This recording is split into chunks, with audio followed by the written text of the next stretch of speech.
It's an important fixture in many small towns. We're talking about the post office, and the offices may remain open in some small communities despite the need for the agency to save some cash.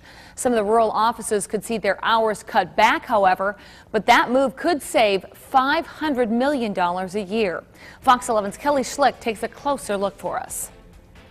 It's like your neighbor or something, part of the family.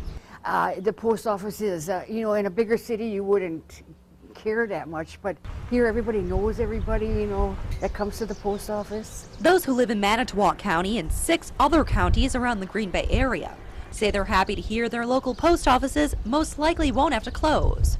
And what this consists of was going back and studying and trying to reduce some of the retail hours in the offices so that they could still have a presence within the town, so that we can serve our customers, and also the Postal Service can save some money in the process, so it's kind of a win-win. A spokesperson for the Postal Service says it's the nation's largest retailer, with 32,000 locations nationwide.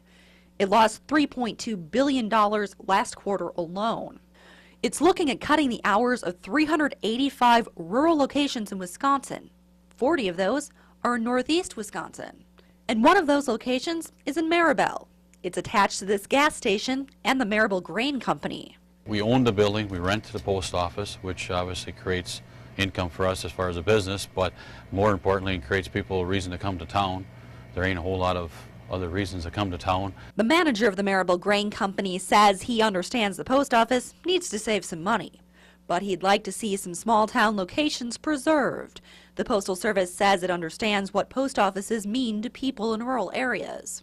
It's one of those things where there's a lot of things we have to do, and we're trying to do it the right way. Robus says other alternatives to offering postal services have been discussed in Maribel. I know they mentioned it to me already that if they close the post office, they might have some type of alternative option where we could maybe provide some basic services. But retailers say they'd rather the post office keep selling the stamps, and customers say they'll take whatever services they can get. In Manitowoc County, Kelly Schlick, Fox 11 News. The Postal Service will be holding listening sessions in the towns which are slated for cuts. Changes to the schedules won't be made until the fall of 2014. And as we mentioned, cutting the hours could save $500 million each year.